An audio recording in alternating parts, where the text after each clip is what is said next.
Decálogos Literarios, blog de Emilio Alberto Restrepo, diario El Occidente de Cali. Entonces, en nombre del Club Rotario Medellín, de sus socios, del presidente, les doy a todos la más cordial bienvenida y al doctor Carlos Alberto Velázquez un agradecimiento muy especial y le cedo la palabra para que nos haga su presentación que tiene para el día de hoy, Historia Clínica desde la perspectiva del cuento literario. Muchas gracias, doctor Carlos Alberto. Muchas gracias, doctor Toro, a usted por la invitación, a Gladys por todo el acompañamiento y a todos los miembros del Club Rotario por la invitación. Voy a empezar a compartir pantalla, permítame un momentico, y les quiero empezar a contar una cosa. En primer lugar, agradecer también a mi amigo y colega, el doctor Emilio Restrepo, que fue el que me conectó con el doctor Julio Toro para esta charla. Cuando el doctor Julio me dijo que quería que habláramos sobre mis libros, yo dije, no, hablemos de cosas importantes. Realmente los libros ahí están, el que los quiera leer, que los compre, pero hablemos de otro tema que sea de interés para el público en general. Y esta es la charla que les traigo hoy. Se llama La historia clínica desde la perspectiva del cuento literario. Traigo esta imagen porque en 2016 recibí una invitación de unos amigos que sabían que yo escribía.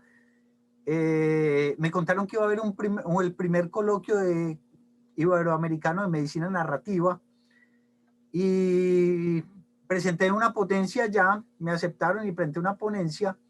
Fue una cosa maravillosa porque es que esta gente que se presentó, había gente de España, había gente de Perú, gente de Argentina, gente de México, hablando de literatura, hablando de medicina, hablando de historia y cómo la medicina, la literatura y todas estas otras profesiones, no solamente la medicina, sino la psicología, la nutrición, la terapeuta respiratoria, etcétera, se juntan con la literatura y pueden crear cosas muy bonitas.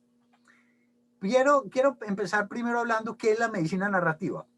La medicina narrativa tiene varios frentes de trabajo, es muy difícil definirla, pero tiene varios frentes. Uno es estudiar el relato de un paciente, es decir, qué es lo que nos cuenta el paciente, cómo nos cuenta sus historias, cómo nos cuenta su enfermedad, qué palabras usa, cómo las usa, y también el texto y el hipotexto que hay por debajo, qué está queriendo decir.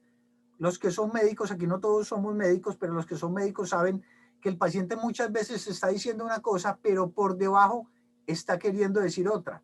Está planteando sus miedos, sus inquietudes, sus temores, sus angustias, sus anhelos, a pesar de lo que está diciendo es, me duele el abdomen.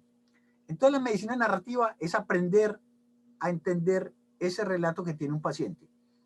También encontramos el médico como autor de una historia clínica, y es una parte, es tal vez el punto que les quiero mostrar, y es cómo el paciente escribe sus historias, cómo las redacta, cómo las plantea, cómo se las transmite al resto del personal del equipo de salud.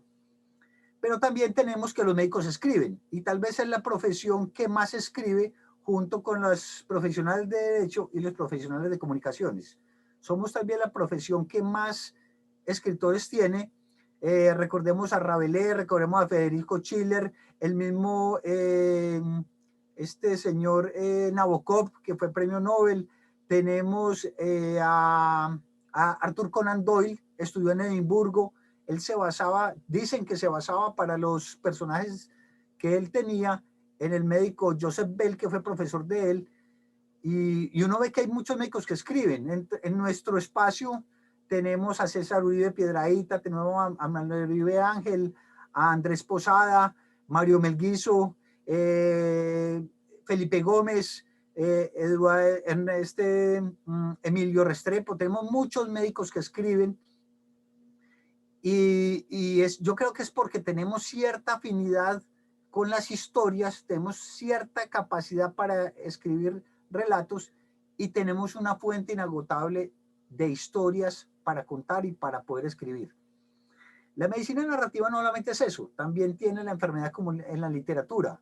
Entonces tenemos que prácticamente todas las enfermedades griegas, la psiquiatría y la psicología están llenas de personajes como el complejo de Edipo, el complejo de Electra, el complejo de Sísifo. tenemos un montón de historias que parten de la literatura, tenemos escritores que han narrado la enfermedad, por ejemplo Dickens con su famoso Club de Pickwick, el síndrome de Stendhal. Entonces, la literatura también está metida, la enfermedad también está en la literatura, y hay una parte que es muy importante también de la medicina narrativa, es la narración como terapia. El paciente que escribe sus miedos, sus temores, los familiares que describen los temores frente a una enfermedad de un paciente, el médico que se desahoga escribiendo. Entonces, cuando a mí me invitaron a este congreso, yo dije, voy a contarles un cuento. Voy a buscar la forma de contarles un cuento, y el cuento que les quiero contar empieza en este pequeño punto azul, como lo decía Carl Sagan. Esta fotografía fue tomada por el Voyager en 1990, en febrero de 1990, cuando el satélite Voyager iba a abandonar la Vía Láctea, el sistema solar, y tomó esta foto de este puntico, que cuando nos acercamos vemos que es un planeta que inicialmente era de piedra, era de roca, había gases y había agua. Y aquí, hace 4.000 años, empezó un milagro que es la vida. Empezó a aparecer un organismo que era capaz de reproducirse y se reproducía dividiéndose. En la imagen, permítame, voy a poner aquí el puntero. Permítame un momentico, pongo el puntero. En la imagen, aquí, vamos a ver una célula que tiene el ADN, y en algún momento de su ciclo, esta célula empieza a dividir el ADN, empieza a separar, a separar, a separar, hasta que finalmente produce 2 células en lugar de una, y transmite la información genética tal como estaba, vuelve y saca 2 fotocopias de esa información genética. Esa es la primera transmisión de conocimiento que hay en la vida, que hay a través de la historia. Se transmite un conocimiento genético, pero ese conocimiento genético tiene un problema. Transmite solamente la forma de manejarse frente a situaciones específicas. Si cambia la temperatura de ese lugar en 10 grados, si cambia el pH, posiblemente esas células no van a poder sobrevivir si la célula original no tenía forma de sobrevivir.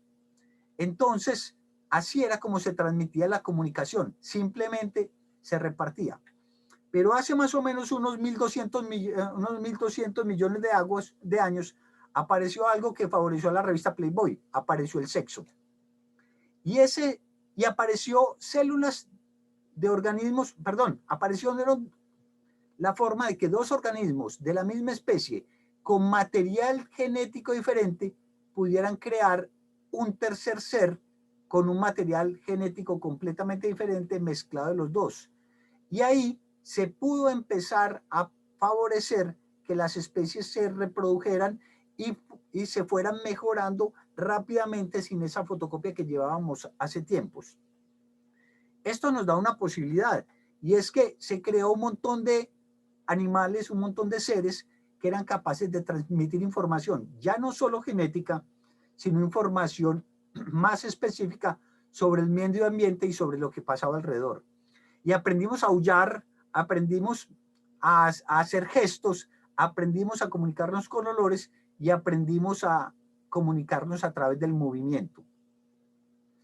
Si a nosotros nos preguntan dónde dejamos las llaves, sería muy complicado para todos los humanos hacer un baile para poder demostrar a qué distancia está la llave y en qué punto la dejamos.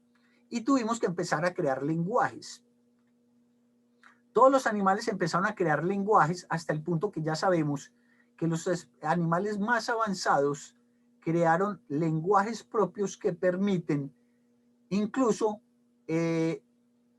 palabras y sonidos que son fácilmente identificables por los mismos individuos del mismo grupo.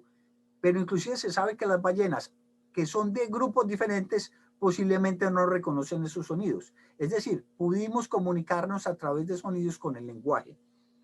Pero pasó una cosa, por allá, según Noam Chomsky, hace 200.000 años, hace más o menos entre 100 y 200.000 años, según Leinen algo más o menos hace 70.000 años, y es que apareció un gen, el FOXP2, que permitió en el cromosoma 7 que los humanos pudiéramos desarrollar mejor el lenguaje. Y con ese desarrollo del lenguaje apareció una especie excepcional. Esta especie que tenemos acá es capaz de contarse historias de lo que acabó de pasar hace media hora. Es capaz de contar historias de cómo matar un bisonte, de cómo matar un mamut, o incluso es capaz de contar historias de lo que le pasó al tatarabuelo, y es capaz de decir que en estas montañas por acá le contaron que hace 200, 300 inviernos pasó algo. Y fuimos capaces de contar también las historias que pudimos dar información adicional a nuestra descendencia, e incluso pudimos crear historias de quién había sido el primer hombre, cómo había sido creado, y empezamos a contar historias magníficas. Yo les quisiera poner una reflexión a todos los presentes. Los que tengan animales en la casa, perros, gatos, cualquier tipo de mascota, piensen lo que ocurriría si ese gato que tienen en la casa fuera capaz de contar con los otros de su especie la historia de cuál fue el primer gato domesticado o cuál fue el primer perro domesticado, cómo fue esa domesticación. Si ellos se pudieran poner y contar esas historias, ¿qué sería de nosotros como especie humana? Posiblemente no seríamos la especie dominante. Imagínense que todos los perros tuvieran la misma, pudieran ponerse de acuerdo cómo fueron domesticados, a lo mejor ellos tendrían el poder sobre nosotros. Los humanos somos los únicos seres que tenemos historia y somos capaces de contarnos historias. Y por eso es que tenemos la mitología griega, por eso es que tenemos la historia de la diosa Ishtar en Mesopotamia, la diosa Shiva en la India, tenemos la historia de Bochica y Bachué entre nosotros. Los humanos somos capaces de contar historias. Y somos tan capaces de contar historias que tenemos historias contadas desde hace más de 3.500 años. Aquí vemos unas tablillas que fueron encontradas en Mesopotamia. Las primeras tablillas que se nota que hay escritura fueron de cálculos matemáticos, de cuántas vacas tenía el emperador, de cuántos toros tenía. Pero poco a poco esas tablillas fueron contando historias, y contaron historias tan bellas como la de estas que vemos acá, de este señor que era Gilgamesh, que era un rey de la Mesopotamia y era un tirano. Y cuentan las tablillas que los dioses, al ver que este señor era tan tirano, mandaron a Enkidu a que lo pusieran en cinta. Y Enkidu y Gilgamesh se enfrentaron y pelearon. Y los dos eran muy fuertes. Y los dos tenían una forma de pelear magnífica, y ninguno podía vencer al otro. Y se respetaban cuando había que descansar y se volvían a atacar cuando había que volverse a atacar. Y finalmente, al ver que los dos eran dignos oponentes, se hicieron amigos y salieron a recorrer el mundo. Cuentan estas tablillas que Enkidu murió y Gilgamesh quedó sumido en una tristeza absoluta y decidió buscar la fuente de la vida, y empezó a recorrer lugares. Y una vez, pasando por Nínive, un hombre le contó que había habido un diluvio muy grande, que los animales tuvieron que ser metidos en un barco, y que esta persona anduvo en barco y estuvo contando, y prácticamente la misma historia que conocemos de Noé. Esas historias son gracias a que nosotros los humanos tenemos ese gen de contar historias y nos gusta que nos cuenten historias. Pero esas historias se contaban anteriormente a través de la tradición oral. Homero decidió escribirlos. La Ilíada y la Odisea se contaban a través de endecasílabos y eran frases cantadas en forma de himnos, y esos himnos permitían que las personas recordaran la historia sin que se deformara. Pero si nosotros en este momento quisiéramos que nos leyeran la Biblia, tendríamos que traer a alguien que se la conociera de memoria, o se hubiera perdido entre persona y persona, se hubieran perdido partes. Miren qué tan importante era la poesía en esa época, y hasta de nuestra época ha llegado. Padre nuestro que estás en los cielos, santificado sea tu nombre, venga a nosotros tu reino, es una forma de hacer que la tradición oral se mantenga. Si yo digo una frase diferente, si digo una palabra diferente, se pierde esa historia, se deforma mucho a través de las generaciones. Lo bonito de Homero fue que cogió todos estos cantos y los escribió para que ya no solamente tuvieran que ser los juglares los que lo contaran, sino que la gente los pudiera leer y que cualquier persona que supiera leer pudiera leer el relato tal como lo contó Homero 8 siglos antes de Cristo. Y esa es la importancia de la escritura y esa es la importancia de escribir. Es que las historias quedan plasmadas tal como el que las quería contar las escribió. Hasta aquí quiero contar, hasta aquí más o menos es una invitación a mostrarles que los humanos somos unos contadores de historias. Tenemos una necesidad vital de contar historias. Y de niños la empezamos. Papi, cuénteme un cuento de Caperucita Roja, cuénteme el de Pinocho, cuénteme la Cenicienta, la Bella Durmiente, los cuentos de los hermanos Grimm, los de Hans Christian Andersen. Todas estas historias, nosotros de niños tenemos esa capacidad innata de escucharla y de reproducirla. Todo niño que va a una película es capaz de contar qué pasó en esa película. Bueno, pero ¿eso qué tiene que ver con la historia clínica? La historia clínica es eso mismo. Es un paciente que nos cuenta historias. Pero aquí hay un problema. Yo me entrené toda la vida para contar la historia de Caperucita Roja. Y si me la cuentan, soy capaz de repetirla. Si me cuentan una historia, si yo voy a una película, soy capaz de contarle a los demás la película que vi. Pero en la historia clínica fallamos. ¿Y qué es lo que nos pasa a los médicos que en la historia clínica fallamos? Porque no somos capaces de contar esa historia como nos la cuenta el paciente. Y uno ve que los errores médicos muchas veces es porque el paciente le cuenta una cosa al médico, el médico se la cuenta al cirujano, el cirujano se lo cuenta al internista y la historia ya va deformada. Entonces es una invitación a que pensemos la historia clínica como un cuento literario. Las primeras historias clínicas que tenemos conocidas hasta ahora datan del año 2600 antes de Cristo, en el papiro de Evers, papiro de Smith. Este papiro fue conseguido más o menos, es un papiro egipcio de más o menos el año 1850 y fue traducido por fin a finales del año 1930. En este papiro se cuentan 48 historias clínicas básicamente relacionadas con trauma de guerra.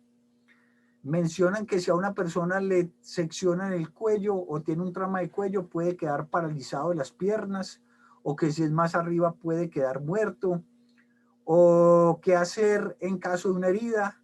Mencionan ya suturas, en esa época ya mencionaban suturas, se ponían hormigas a que mordieran los bordes de la herida, después decapitaban la hormiga para que la herida quedara pegada, los bordes de la herida quedaban pegados.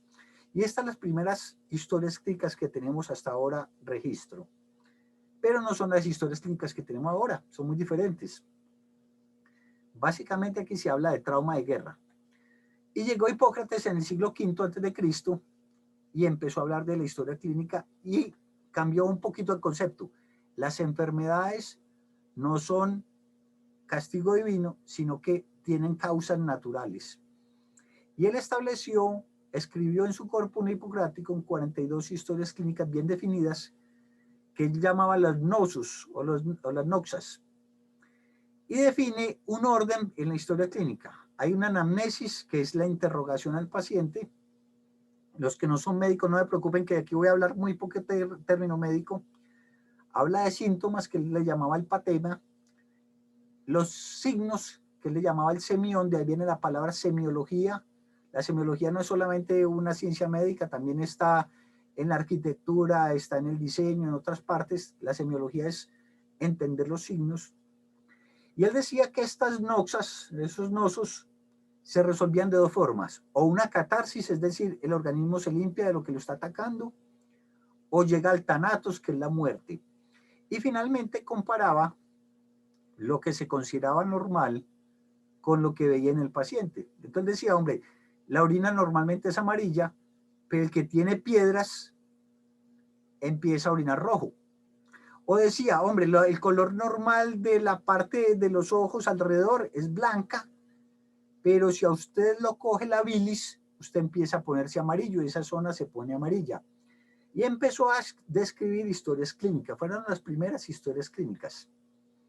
A lo largo de la Edad Media, con los aportes de Galeno, de Avicena, de Hipócrates, empezaron los médicos a leer estos textos que empezaban a escribirse y hay una diferenciación importante. Los médicos eran los que leían, los que eran capaces de interpretar lo que el paciente decía, lo comparaban con lo que decía el libro y empezaron los cirujanos barberos.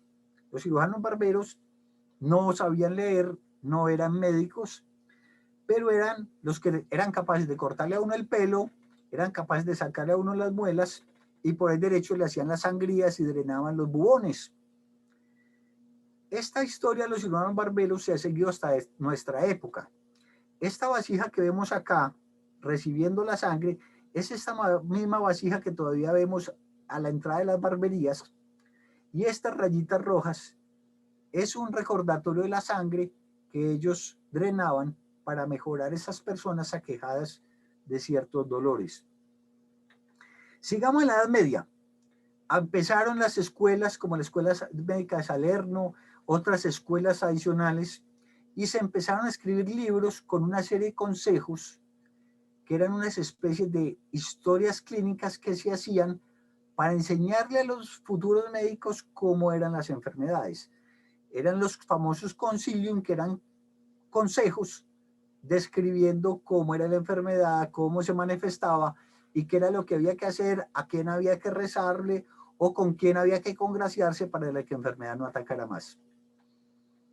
Y llegó este señor, Thomas Sydenham, un inglés, que empezó a observar las enfermedades en forma cronológica.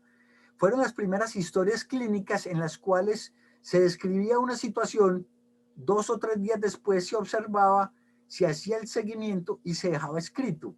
Y este fue el primer médico que hizo historias clínicas para que los demás siguieran el mismo paciente, y ya no era solamente con fines didácticos, era con el fin de hacer un seguimiento específico y puntual de los pacientes. Tiene unas descripciones bellísimas de cómo las personas que tenían amigdalitis después hacían problemas de que se hinchaban los pies, y él decía, esa amigdalitis se fue para el corazón y dañó el corazón, y describió perfecto una falla cardíaca. Este señor es el padre prácticamente de la historia clínica como la conocemos hasta ahora.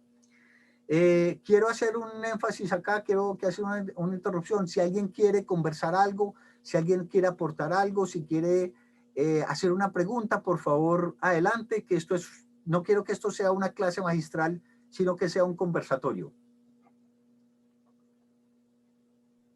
Bueno, perfecto, muchas gracias. Bueno, continuemos entonces si no hay ninguna intervención. Los médicos no son los únicos que hacemos historias clínicas. En 1820 más o menos, entre 1820 y 1910, tenemos una mujer magnífica. Florence Nightingale fue enfermera, participó en la guerra de Crimea y allá empezó a hacer descripciones de las patologías de los pacientes. Los médicos operaban, dejaban al paciente a su suerte y ella empezó con los cuidados de enfermería y hacía registros de eso. Decían la dama de la noche, salía todas las noches con una lamparita de aceite parecida a la lámpara de Aladino. Yo creo que por eso las enfermeras tienen su genio. Y hacía cuidaba a los pacientes y describía qué era lo que pasaba con esas heridas, a cuáles les iba mejor, a cuáles les iba peor. Como colofón quiero contar algo aquí. No solamente escribía historias clínicas, era escritora lírica también, tenía textos académicos, literarios y textos políticos. De hecho, participó en política, una gran mujer. Pero las enfermedades se enredaban. Uno decía, lo que tiene el señor es un cuqueluchoide, otro decía, no, es una tos quintosa, el otro decía, eso es una tosferina, y no se ponían de acuerdo. Alrededor de 1900, el gobierno francés dijeron, bueno, vamos a ponernos de acuerdo en definiciones de enfermedades. Tenemos a la izquierda a William Farr, uno de los padres de la salud pública, y Jacques Bertillon, que fue un francés que era un forense, y entre estos dos hicieron una especie de diccionario de enfermedades. Pongámonos de acuerdo, así como en este momento estamos con diferencias de opiniones y todo. Hombre, esta gente sacó una cosa maravillosa. Juntémonos, encontremos los puntos en común, que es tal vez lo que nos falta hacer en este momento.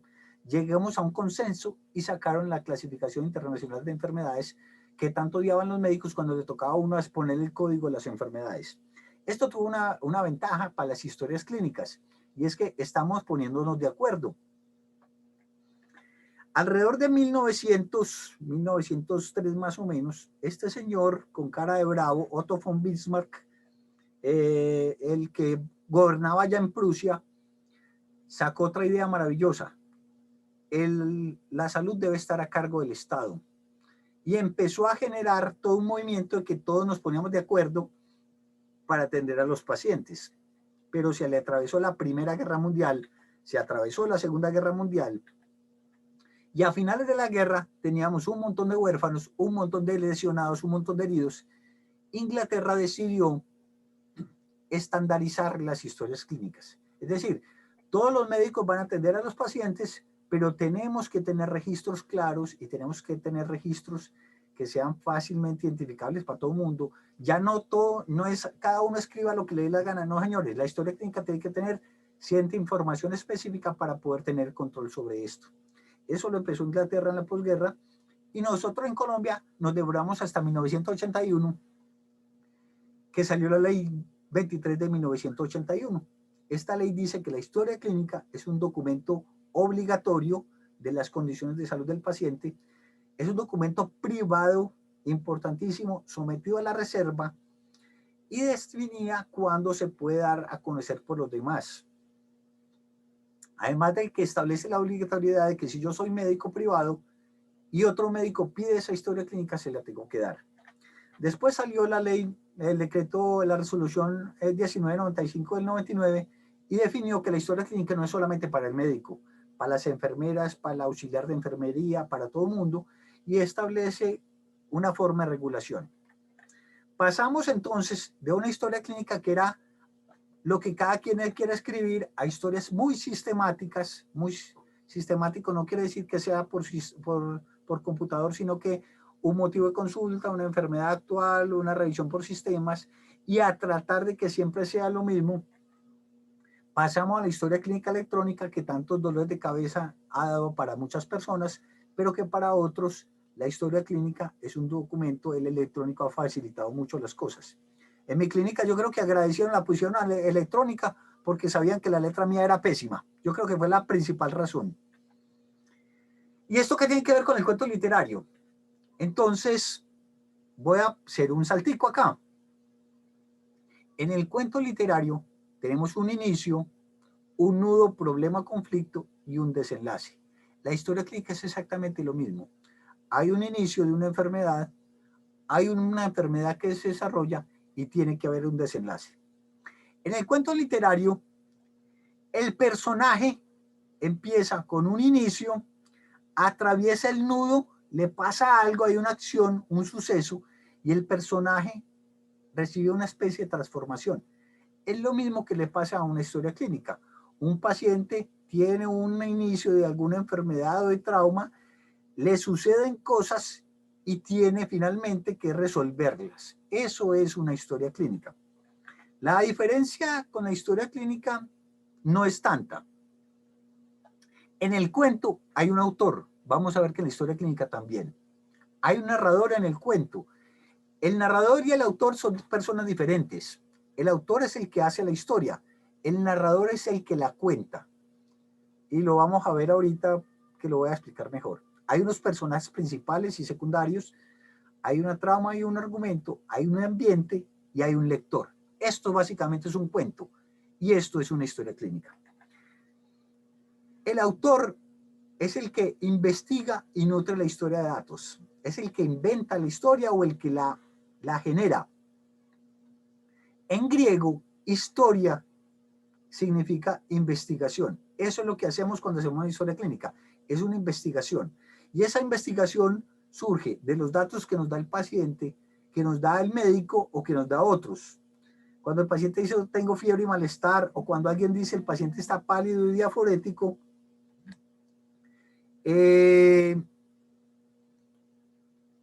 esto es, el autor toma esa información y la convierte en una historia clínica. Y hay una forma de narrarla. El que la narra es la forma de contarlo. Puede haber un narrador que es omnisciente, o sea, que todo lo sabe, o semi-omnisciente. Y puede haber un narrador que es protagonista o que simplemente es un testigo de lo que está pasando fuera de él. Y vamos a ver los ejemplos. Cuando el paciente dice tengo fiebre y malestar, y el médico escribe eso, el que es el narrador es el médico que está poniendo al paciente como primera persona, tengo fiebre y malestar. Pero les quiero leer esta historia que es de la últimos días de Simón Bolívar, donde el médico es protagonista y lo describe en primera persona. Vean qué bonito esto. Y habiendo venido a tierra en una silla de brazos por no poder caminar, le encontré en el estado siguiente: cuerpo muy flaco y extenuado, el semblante adolorido y una inquietud de ánimo constante, la voz ronca, una tos profunda con esputos viscosos y de color verdoso. Esta es la historia de Próspero Reverán, el médico de Simón Bolívar. Y miren que, además de una prosa bellísima, él es un protagonista. Él fue el que lo vio, él fue el que lo encontró. Yo lo encontré en el estado siguiente y vi esto. Ya es muy poca la historia clínica que uno dice, yo encuentro al paciente sentado en la silla. No, básicamente nosotros tenemos una historia clínica muy parecida a esta. El paciente tiene una masa abdominal, el cirujano le extirpó el tumor, está sin sudor. Miren que en este caso, el narrador es un testigo. El médico no se está comprometiendo a decir que él está presente ahí, sino que simplemente narra con cierta distancia lo que le está pasando al paciente. No es que sea malo, es que es una forma de contar la historia. Cuando uno escribe un cuento, también uno decide si lo escribe en primera persona o si lo escribe en tercera persona. Para los que no están muy acostumbrados a escribir, Caperucita Roja lo cuenta un narrador en tercera persona. Caperucita salió de la casa de la mamá con unos pasteles para llevarle a la abuela. Pero un narrador podría contarlo en primera persona. Yo, Caperucita, voy a ir a llevarle esto y me encontré al lobo. O lo puede narrar desde el punto de vista del lobo en primera persona. Yo, que soy el lobo, vi que Caperucita Roja salió de la casa y la esperé detrás de un árbol para preguntarle y para tenderle una trampa. Eso es un narrador en primera persona. La mayoría de nuestras historias clínicas, casi todas están escritas en tercera persona. Pasemos al otro aspecto del cuento literario, el personaje. En nuestra historia clínica, ¿el personaje quién es? El paciente. Entonces hablamos de que el paciente está con vómito, que está con dolor, que tiene el abdomen distendido. Ese es el personaje principal. Pero en algunos casos, y sobre todo esto pasa mucho con los especialistas, dejan de lado el paciente y el personaje principal es un órgano o es una enfermedad. Entonces empiezan a hablar del vómito, empiezan a hablar del abdomen, el abdomen está distendido. Y yo creo que uno de los principales problemas que tenemos los médicos es que muchas veces nos enfocamos tanto en el abdomen que se nos olvida mirar las uñas, se nos olvida mirar la temperatura, se nos olvida mirar la presión arterial, porque estamos dejando de lado el verdadero personaje principal que es el paciente. Podemos hablar del abdomen, podemos hablar del vómito, pero nunca olvidar que el personaje principal en este cuento siempre debe ser el paciente. Pero también tenemos personajes secundarios. Tenemos a la familia, tenemos los contactos, tenemos el equipo de salud y tenemos otros. Muchas veces los errores médicos que uno ve, sobre todo cuando uno revisa historias para procesos judiciales, es porque no prestaron atención a los datos de los otros personajes secundarios. No revisaron la historia clínica previa, no revisaron lo que decía el papá. No, doctor, pues es que le dije que mi hijo era alérgico a tal medicamento, no le prestaron atención y por eso fue que el cuento se distorsionó y terminó en un desenlace que no era el propio. Y ya que estamos hablando de desenlace, vamos con la trama. La trama del argumento es la evolución lógica y coherente y secuencial de las condiciones de salud de un paciente, las acciones que se tienen y los resultados que se tienen. Miren que en la historia clínica es exactamente igual que un cuento. se tiene una trama, pero en los médicos la trama empieza en lo que en literatura se llama in media res, es decir, en mitad del relato.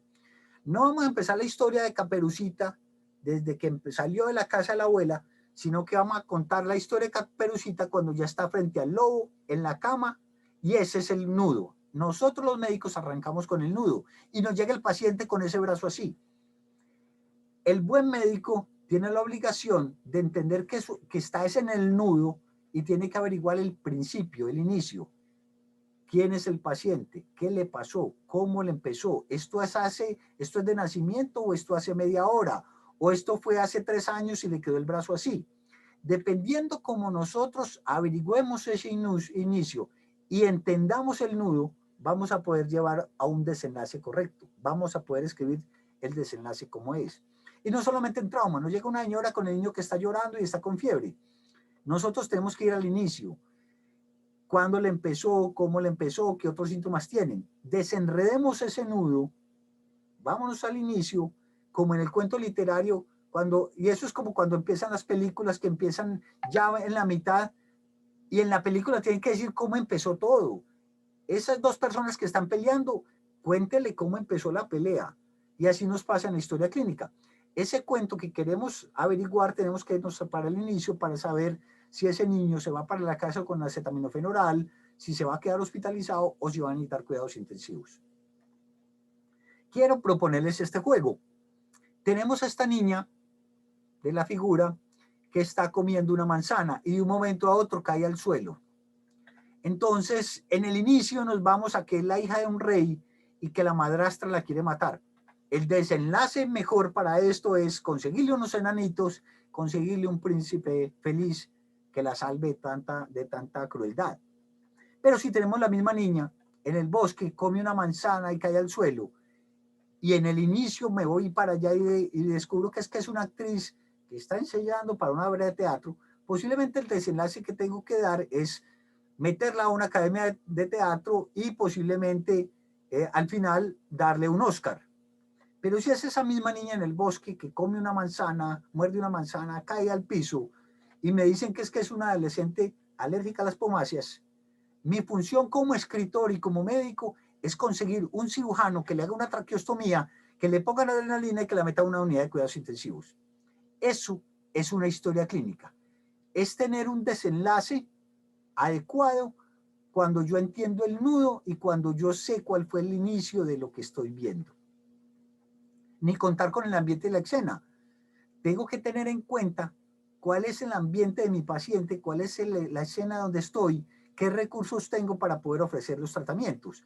No es lo mismo el que está en una unidad de cuidados intensivos que el que está en una población indígena y tengo que manejar la situación muy diferente. Empiezo con un nudo, tengo que averiguar el origen y tengo que ofrecer el mejor desenlace posible. Cuando yo tengo estos señores de arriba, posiblemente a ellos me preguntan cuál es la vacuna mejor, le voy a decir que es Pfizer. Pero a esta persona de acá, esta persona que está aquí, yo no le puedo decir que la mejor vacuna para ellos es Pfizer, porque la vacuna Pfizer necesita un enfriamiento de menos 70 grados. Entonces posiblemente me va a tocar decirle, hombre, la mejor vacuna para ustedes, la de Sinovac o la de AstraZeneca, que no tiene que no necesita unos contenedores de frío tan extremos y que posiblemente usted puede estar protegido hasta los 3 meses que le puedo poner la siguiente dosis. En la historia clínica, tanto con el cuento, el ambiente, el entorno es importantísimo. Y no nos olvide para qué la escribimos. Una historia clínica se escribe por varias razones. Una, para yo recordar qué es lo que pasa con ese paciente. Segundo, para que la enfermera, la nutricionista, el personal de terapia respiratoria sepa qué pasa con el paciente, para que otros colegas sepan cómo enfocarlo, para que lo coja el de contabilidad y haga la cuenta, para que el auditor me lo apruebe, para que posiblemente un abogado la coja y para que la familia la lea. Entonces es importantísimo saber cómo voy a escribir esa historia clínica, así como tengo que saber cómo voy a escribir un cuento. Estos son ejemplos que son de la clínica, de varias clínicas que tengo amigos que inclusive me mandan los apuntes y les agradezco mucho. El doctor Salas de la cardiovascular es un gran proveedor de historias charras.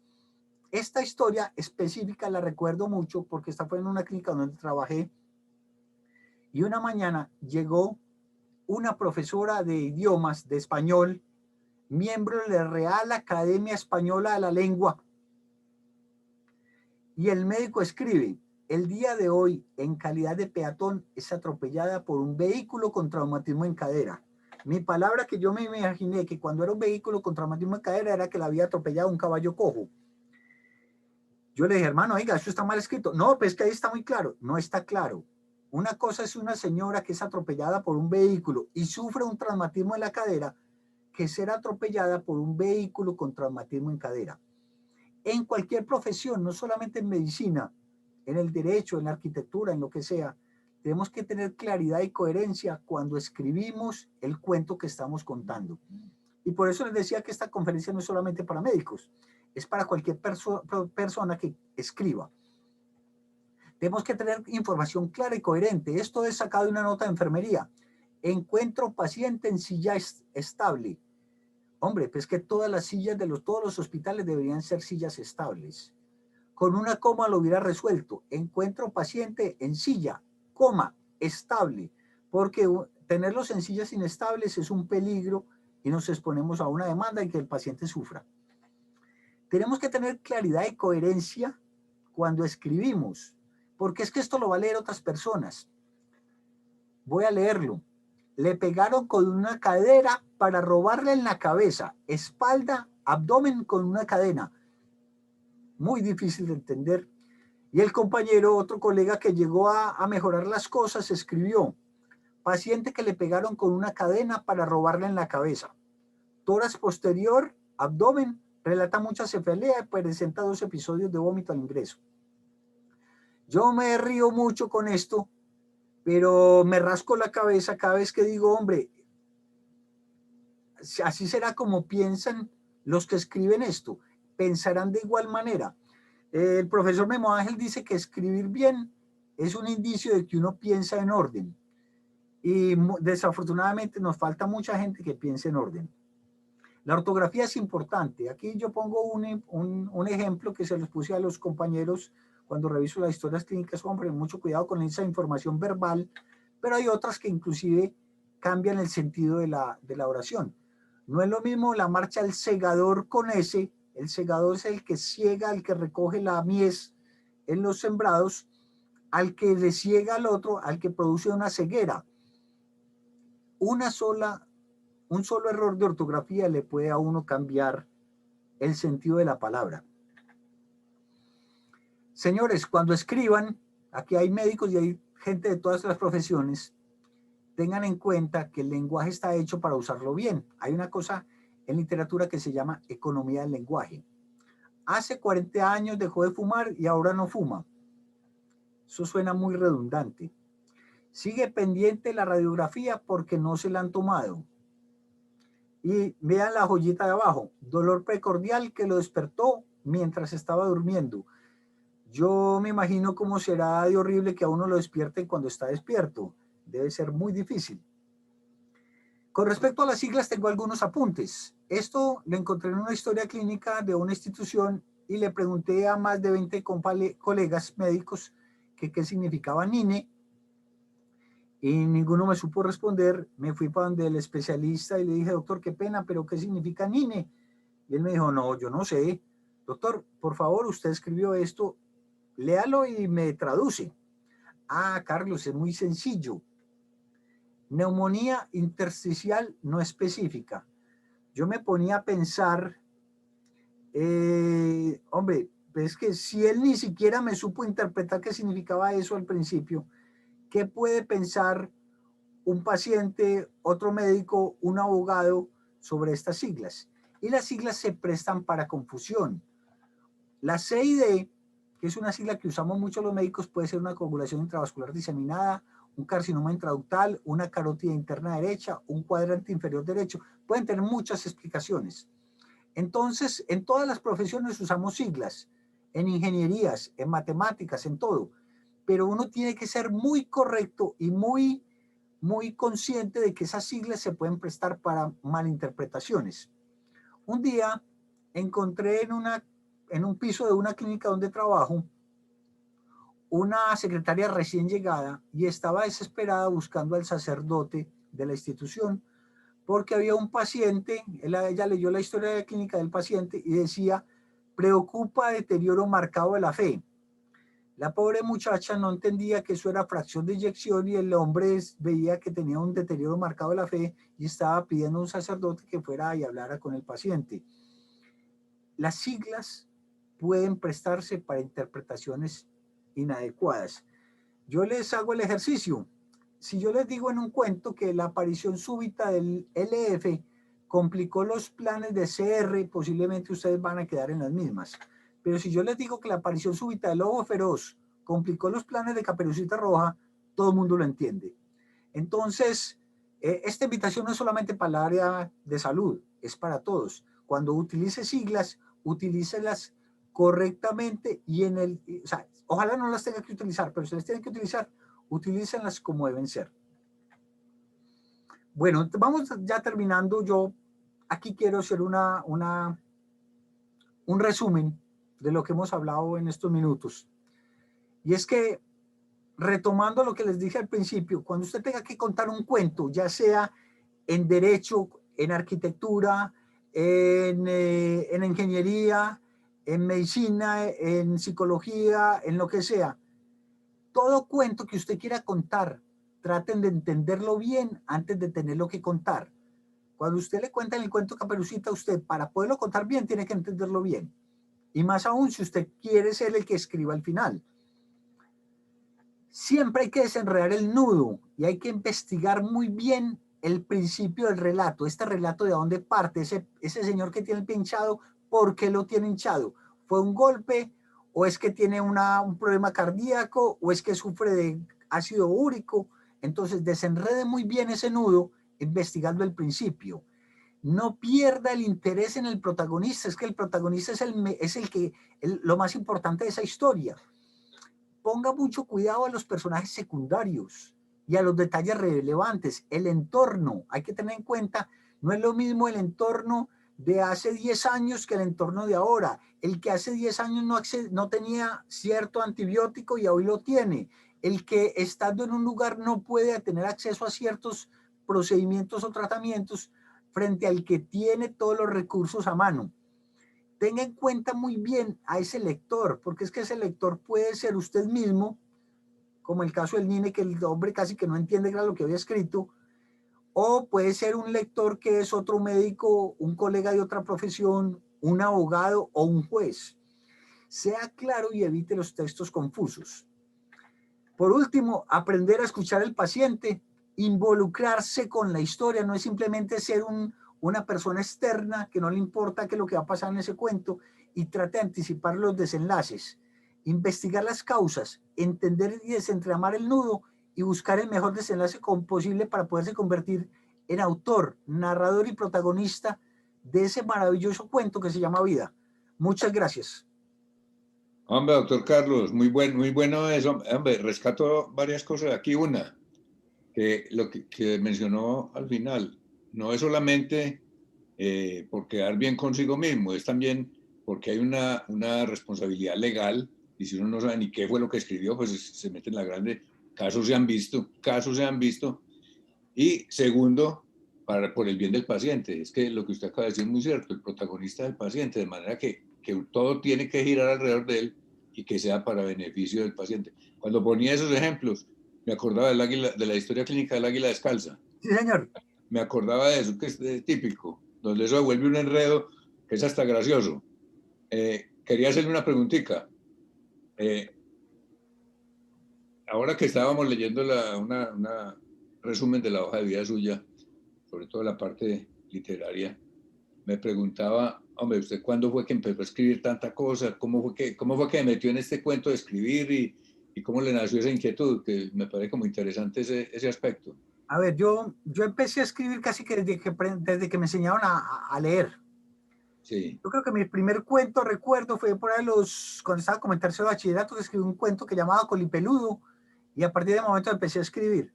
Yo escribo para los amigos, yo nunca me he considerado escritor, soy un narrador de historias y empecé a escribir para los amigos, escribía cuentos, repartía fotocopias.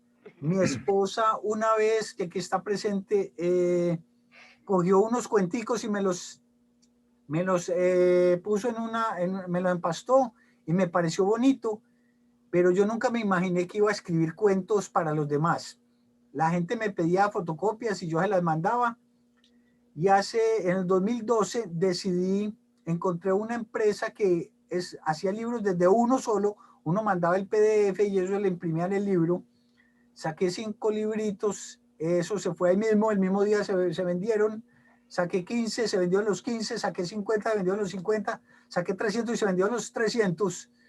Pero no pasó de ahí hasta que en un taller con Memo Ángel y después con el profesor Luis Fernando Macías, me convencieron de que esto se podía hacer en serio. Ajá. Yo no soy un escritor, soy un narrador de historias y escribo para los amigos. Si alguien que no sea amigo se divierte, excelente, todavía mejor para uno. Pero básicamente lo hago para que la gente se entretenga. Me gusta mucho contar historias raras, cuentos de ficción, de fantasía. Y eso es lo que hago. Lo hago más que todo porque tengo muchas ideas en la cabeza y porque me gusta desahogarme de todas las ideas que se me meten. Yo siempre he pensado que escribir es como un parto.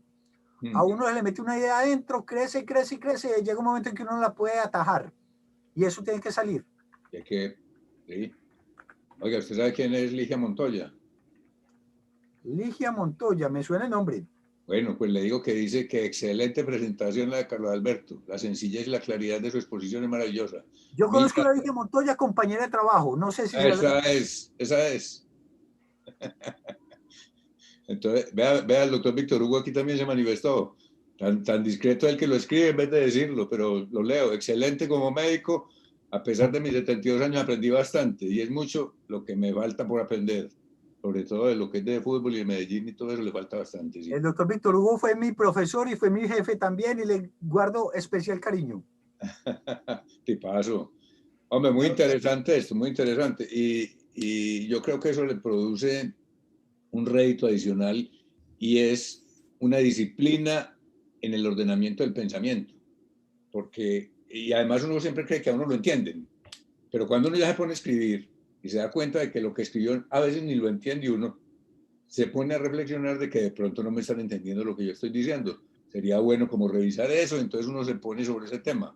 De manera que es una buena disciplina también. Es recomendable lo que usted dice. Hombre, escríbalo, escríbalo. Ahora, hay otra cosa muy interesante. Mucha gente dice, hombre, pero es que escribir se vuelve muy complicado porque uno pone el llamado síndrome de la hoja en blanco. No, escriba, cualquier cosa y ahí arranca. ¿Cuál es la opinión suya al respecto? Yo creo que eso no existe, el síndrome de la hoja en blanco no existe. Ya. A ver, yo fui invitado, gracias al doctor Emilio Restrepo, me invitaron a participar en un libro, se lo recomiendo, se llama 20 escritores colombianos revelan sus secretos de creación. Me siento un poco extraño porque estoy al lado de García Márquez, estoy al lado de Memo Ángel, estoy al lado de escritores de talla mundial. Y ahí me sacaron una cosita y yo le decía, hombre, la hoja en blanco no existe. Si usted tiene una historia, escríbala. Sí. Si no la tiene, invéntesela. Si no es capaz de inventársela, escriba todas las dificultades que tiene para inventársela. Y mientras más dificultades describa que tiene para inventar una historia, más interesante se va a poner. Sí. Y las ideas siempre están ahí. Yo creo que a ver, en casi todas las charlas cuando hablo de mis libros, yo siempre pongo el ejemplo de la caja de cartón. Todos de niños tuvimos una caja de cartón que se convirtió en un barco pirata, se convirtió en una nave espacial, se convirtió en una fortaleza, era un castillo, era un carro de carreras. Sí. Y en algún momento, yo no sé por qué, todo el mundo decidió que iba a ser una caja de cartón y solamente eso. La caja de cartón la tienen en la casa, busquen una caja de cartón, ahí está. Pero ustedes fueron los que decidieron dejar de ponerle la magia.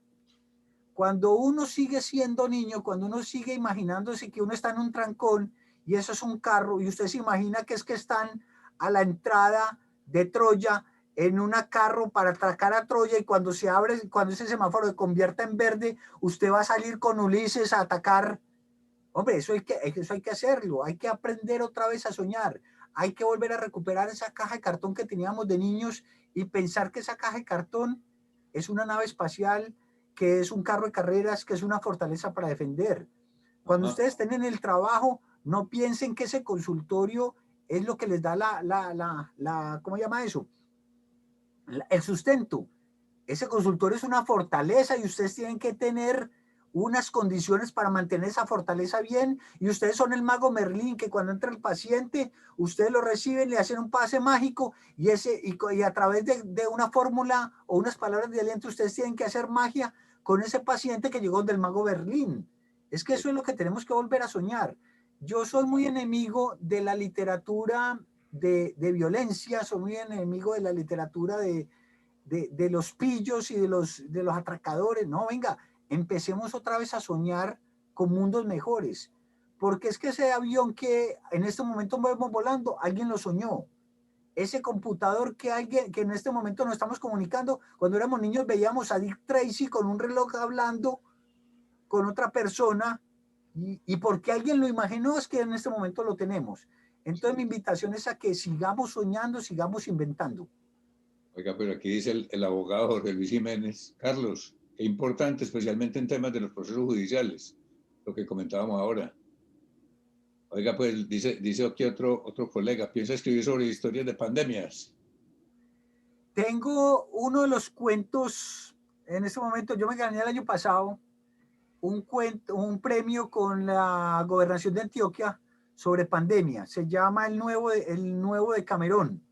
El nuevo de Camerón es un cuento cortico con varios cuentos corticos pequeñitos hablando de pandemias. Mm. Y son cuentos muy corticos de 5 o 6 lineecitas hablando de la pandemia. Si de pronto tienen un minuto, les puedo leer una cortica. Claro, claro, ojalá, muy bueno. A propósito Permítanme de pandemias, por acá. perdón, Permítame donde colaboro aquí. mientras que va abriendo le cuento que tenemos una charla más adelante en otro día con Isidro Ospina sobre historia de las pandemias. Los invito a todos, estén pendientes. www.rotaryclubmedellin.org, ahí encuentran la fecha y todos los detalles. Bueno, aquí hay muchos comentarios de muchos. Aquí tengo ya el cuentico, es muy cortico. Bueno, Se llama escuchemos. La peste negra. Ajá. La peste había llegado por el mar y entró al país para quedarse. Las ciudades caían por docenas. Nobles y campesinos morían por igual. La gente de las ciudades veía cómo la muerte se llevaba a sus familiares y luego regresaba por ellas. Algunas ciudades levantaron empalizadas y construyeron murallas para evitar que la muerte entrara a sus casas. Entonces, el rey y sus cortesanos se aprovisionaron de víveres y decidieron cerrar el acceso al castillo. Con grandes vigas y largos clavos aseguraron todas las puertas. La madera de las mesas sirvió para tapar cualquier ventana al exterior.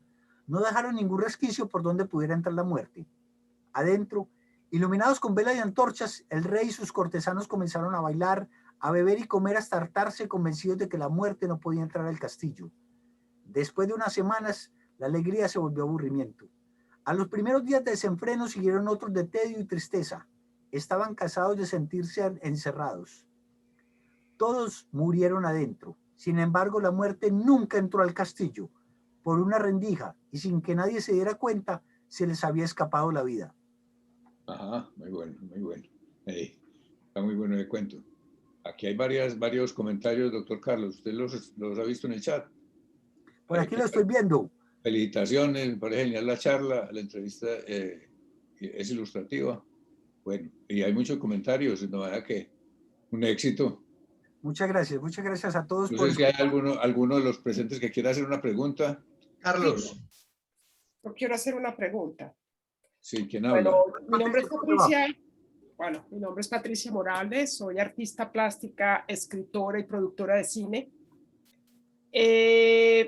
A mí me ha parecido muy interesante siempre los relatos que él hace, pero una de las cosas más valiosas que encuentro, por ejemplo, en la conferencia, es precisamente esa invitación que hace a que el lenguaje a los usuarios, por ejemplo, pacientes, en el caso pues más específico, puedan entender y puedan verlos a ustedes más humanos, porque ustedes de repente puedan utilizar un lenguaje coloquial, un lenguaje más directo para que uno no se pierda y los vea a ustedes como tal, ¿no es cierto? Como personas creativas, como personas dadoras de vida, como personas al servicio del ser.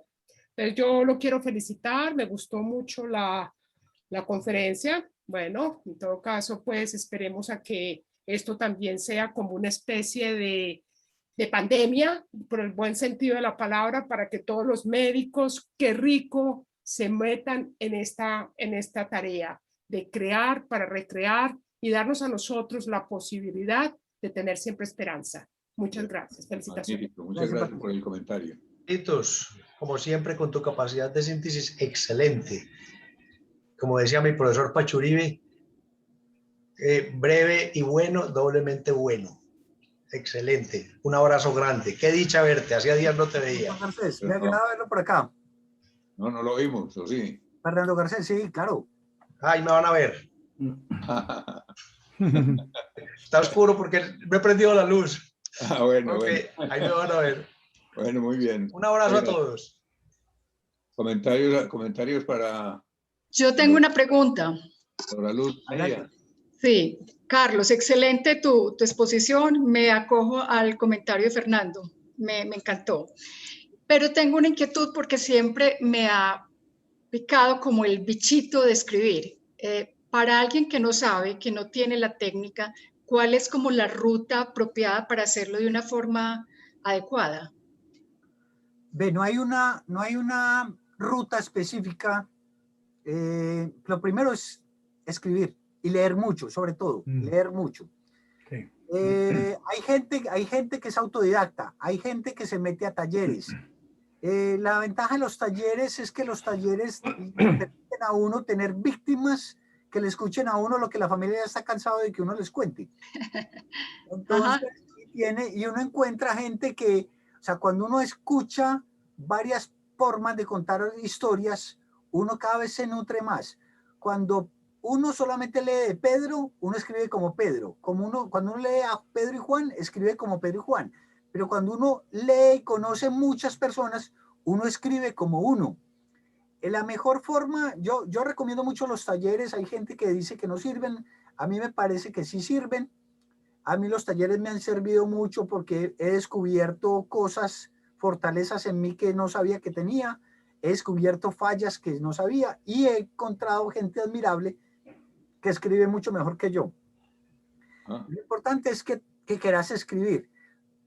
Yo siempre he pensado, y tal vez era el objetivo de cuando empecé la charla, todos somos escritores, todos somos contadores de historias, todos. Cuando uno tiene una historia, cuente, escríbala como usted quiere contarla. Augusto Roa Bastos decía que uno escribe el cuento que uno le gusta, que uno escribe la novela, el libro que a uno le gustaría estar leyendo. No se disfrace de escritor. Nunca trate de escribir como escriben los escritores. Escriba como escribe Dora. Y el lenguaje como Dora lo puliría. Escribir gramaticalmente correcto, con ortografía, con buena sintaxis, eso se va perfeccionando. Pero nunca pretenda escribir como Fernando, como Luz Marina, como Miguel. No, escriba como escribe Dora. Y la otra cosa, todos nos hemos entrenado toda la vida para contar historias. Yo que cuento cuentos, tengo una ventaja, y es que si usted alguna vez ha contado una mentira y se la creyeron, ya es escritora, ya es capaz de convencer a alguien.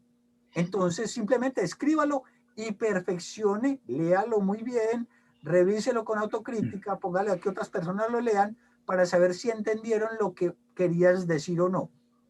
¿Qué taller, Carlos, es de pronto sería? En el taller de Comedal, pero hay muchos talleres literarios. De hecho, la Red Relata del Ministerio de Cultura tiene talleres gratuitos. La Universidad de Antioquia tiene taller de literatura. Asmedas tiene taller de literatura. Se me fue la paloma. La mayoría de las universidades tienen talleres literarios y muchos son gratuitos. La Biblioteca Pública Piloto. Perfecto. Gracias. Muchas gracias. Ánimo a escribir. Hay una manito levantada de Marta García y después Víctor Hugo. Y Marta por aquí también tiene una mano elevada. Marta García Sí, también. Marta García tiene una manito elevada. Buenas tardes, mucho gusto ver a Carlos y también a escucharlos a todos ustedes. Pues yo quería felicitar a Carlos como siempre. Lo conocí en la universidad y hace unos meses atrás hicimos un encuentro, pues nos encontramos en esta ruta del interés por las humanidades y ha sido muy enriquecedor ese encuentro. Y yo quería mencionar dos cosas. La primera, y me animé mucho por lo que dijo Patricia, que es artista, y es que después de haber estado como en un tiempo donde las artes y las humanidades se fueron sacando deliberadamente estos currículum en medicina, nosotros estamos en este momento viviendo un momento muy oportuno donde las artes y las humanidades están volviendo a recuperarse como esenciales a la experiencia humana y recuperándose el beneficio que tiene para la educación médica, mucho más allá de lo que es el placer o el disfrute. Entonces, yo en este momento trabajo en Estados Unidos en educación médica, ya llevo muchos años, y Carlos ha sido invitado junto con otro de los colegas, el doctor Emilio Restrepo, y precisamente ellos nos trajeron una propuesta que estamos pues, buscando fecha para empezar, de un taller literario dirigido a nuestros estudiantes y también a los profesores, con este mismo tema de hoy, de transformar esa perspectiva de la historia y clínica y juntarla con el cuento literario. Entonces, como que viviendo un momento muy importante, algunos de ustedes dijo era muy necesario en este momento que pudiéramos volver a encontrar y no creo que haya un mejor espacio en la historia que esta situación, donde además las humanidades y las artes nos están entregando oportunidades de terapia, de sentirnos mejor, de juntarnos, de hacer otras cosas. Entonces, aquí en Estados Unidos, la Asociación de Escuelas y Colegios de Medicina ha hecho un llamado nacional para que empecemos a incorporar nuevamente todas estas cosas. Entonces, yo quería pues destacar el rol tan importante que ellos van a ser nuestros invitados en una de las escuelas y estamos buscando que los publiquen. Así que muchas gracias por el espacio y a todos los artistas que están ahí por hacer presencia. Muy bien, Gracias, muy bien, Marta. muy bien, muchas gracias. Víctor, ¿qué vas a comentar? Iba a hacer dos observaciones que obviamente pues lo escribí, pero lo quiero decir. Me pareció excelente, excelente pues esto fue una hora muy bien invertida para mí, me pareció extraordinaria. Entonces una felicitación muy sincera de corazón al doctor porque, ay María, tocó muchas fibras. Y quiero dos cositas en relación con la inquietud de Dora y una cosa que dijo Patricia que me llamó la atención y es lo siguiente, con respecto a lo que dijo Dora.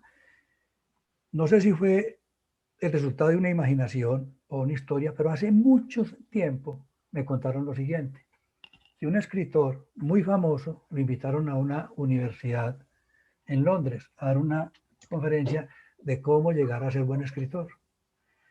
Y el auditorio se llenó, había gente en todas las sillas, en los pasillos, y después de una presentación frondosa de quién era él, sus obras y todo, le pegaron la palabra y él dijo, bueno, antes de comenzar, por favor levanten la mano los que quieran ser escritores, y todo el mundo alzó la mano. Entonces dijo, ¿quieren ser buenos escritores? Sí. Entonces me hacen el favor y se van para la casa y empiezan a escribir, a escribir y a escribir. Y esa fue toda la conferencia. Esa anécdota se le atribuye a Sinclair Lewis. Creo que sí. Entonces, es eso, escribir, escribir. No nos tratemos de equivocarnos. Yo, por ejemplo, tengo un ensayo sobre el ser humano, ser paciente, que es un cuentico que a mí me ha fascinado toda la vida. Y me vino a la memoria lo que decía Patricia.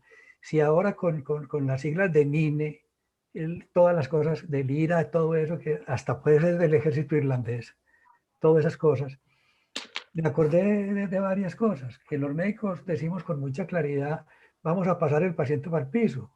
Y la paciente dice, no doctor, nosotros somos muy pobres, pues no me lo pueden pasar para una camita. Entonces, manejamos un lenguaje. Y un campesino, que eso sí me tocó verlo a mí, por una ventana en el Seguro Social de Bello, gritándole al hijo que le dijera a los de la vereda que tranquilos, que lo de él no era cáncer, que él no tenía nada de cáncer, que él lo que tenía era una neoplasia a la berraca, solamente por eso. Y en Santa Bárbara llegó una muchacha y empezó a consultar porque tenía problemas pulmonares. Esto tiene una palabra, pero van a entender que no es de vulgaridad, sino que es que nosotros no manejamos las cosas. Que si tenía fiebre, que si tenía tos, y el médico en una de esas le dijo, ¿y es puta? Y ella le dijo, no, doctor, yo no, pero mi hermana sí, y si usted viera cómo le va de bien. Entonces, nosotros utilizamos un lenguaje que creemos que todo el mundo lo entiende. Si nosotros mismos con la historia clínica no nos entendemos con colegas, como un paciente que a su vez tiene disminuida su autoestima, tiene dolor, su entendimiento, es como, me tocó ver a mí, que me causaba también mucha molestia, un médico, omito el nombre por respeto, enojándose con un paciente porque le dijo, usted es que no yo cuando lo llamé. Hasta que yo le dije al profesor con mucha educación, doctor, recuerde que el viernes porque tiene un problema de usted es otorrino, no oye. Entonces mire que es la deshumanización con el lenguaje. Entonces me gustó mucho lo de Patricia y Adora, póngase a escribir, nadie se equivoca. Yo quiero agregar algo más con respecto a escribir. El 23 de abril me invitaron, tuve el honor de dar una charla a unos profesores y yo les preguntaba quién de ellos tenía algo escrito de su tatarabuelo. Ninguno. Ajá. Y yo les pregunto a ustedes, de ustedes posiblemente a sus tatarabuelos les van a contar algo de ustedes. ¿No es mejor si ustedes les dejaran algo escrito?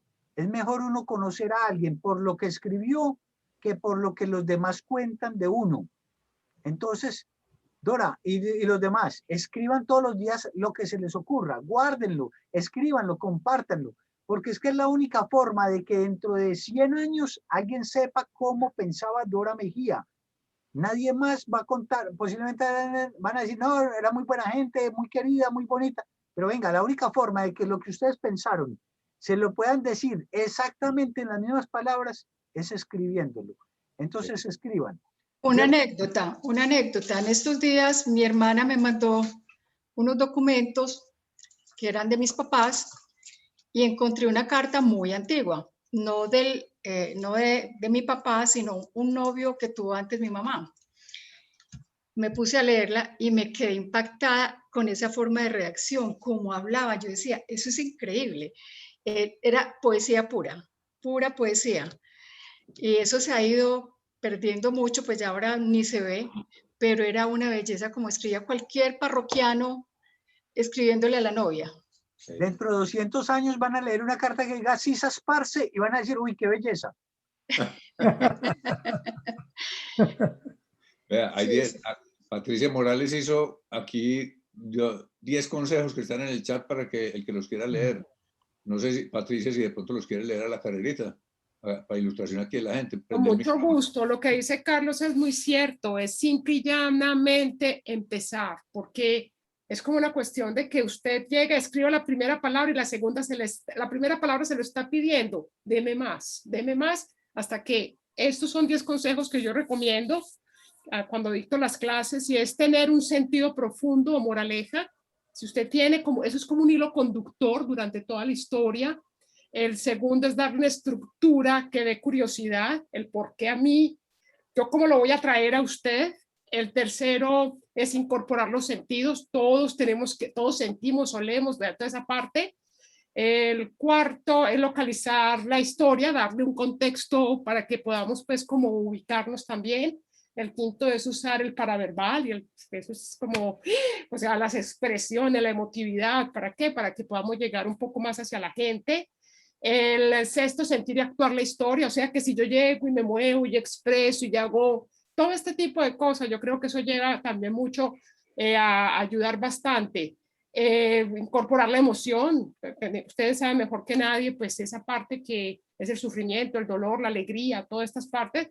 Crear un suspenso, definir un conflicto y utilizar un lenguaje directo y accesible.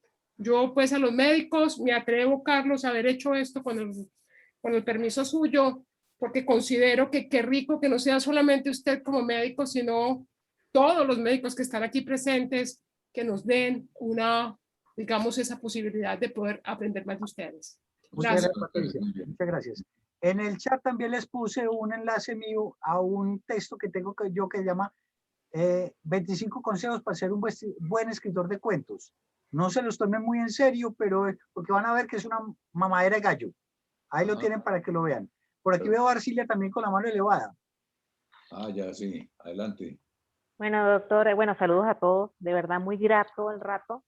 Hoy viajaba en el metro, como hace mucho que no lo hacía por este año de encierro, en donde hablan mucho los médicos de dentro del encierro buscar la salud mental. Y en el encierro buscar la salud mental a veces es difícil. Y yo lo consigo mucho en la música, en las películas y en la escritura, pero así con esa determinación de un dicho que leí por algún lugar de Medellín, que dice brutos pero decididos. No respecto al paisa como tal, sino de la gente que quizá no tiene todo el fundamento para hacer las cosas, pero hágale. Adelante. Dentro de eso hay mucha gente que es leída en Instagram sin noción de nada, sin mucha profundidad. Entonces, bueno, he pensado en comenzar a hacer eso. Y hoy en el metro vi esas palabras que ya llevo como 3 años viendo pasar. 100 palabras Medellín. Y dije, este año sí me meto, pero decía 100 años Medellín 2020. Y yo, bueno, ¿será que ya fue? ¿O es del año pasado? Pero yo me voy a meter. Bruta, pero decidida, no importa. Ahí le hago. Y estoy viendo que entre la hoja de vida del doctor está lo de 100 años Medellín, en ese mismo momento, en el mismo día en el que agarré ese metro. Y creo que llegué al lugar donde tenía que llegar con las personas con las cuales tenía que llegar hoy. Porque a veces es de dejar de pensar tanto y refugiarse en esa fantasía que nos ayuda a desvincularnos de este momento donde tantas noticias malas es el orden del día. Entonces, muchas gracias por el rato y, doctor, lo estaré contactando por 100 palabras Medellín. Muy bien, muy Muchas bien. gracias. Hablando de eso, de lo que propone Silvia, yo les cuento que tengo un blog que empecé en 2007. Cada miércoles escribo un tema. Llevo más de 500 temas escritos. Ok. ¿Ah? Ok. Entonces, yo les propongo lo siguiente, hombre.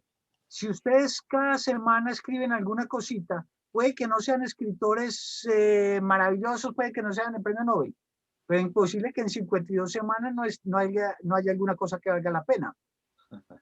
Todos los días escriban alguna cosita, escriban algo, una idea que se les ocurre, una historia, y plantéenla. Una de las cosas más bonitas que me pasó en estos días fue que di una charla con unos profesores de literatura y me llamó una y me dijo, de cumpleaños me regalé un blog, y empezó a escribir opiniones sobre su proceso de ser profesora, y empezó a escribir eso. Y qué bueno, y hombre, qué bueno que dentro de unos años uno pueda leer lo que uno escribió. Escríbanse cartas y ábranlas dentro de 10 años sobre sus temores, sobre sus angustias, y posiblemente van a encontrar que lo que ustedes, el consejo que ustedes le estaban dando ahora, haga eso o esto, pero a lo mejor no servía para nada. Y eso le ayuda a uno a ser más humano. Ajá, muy bien, muy buen comentario.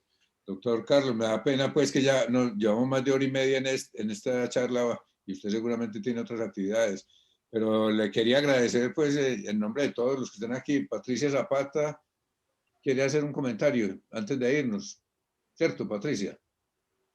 Sí, señor. Muy buenas tardes para Carlos y para todos los que presentes en la charla. Bueno. Muy cierto lo que dice Carlos Alberto, de que escribamos cualquier cosa cada día, y lo digo por experiencia propia. Hago parte del taller de Comedal.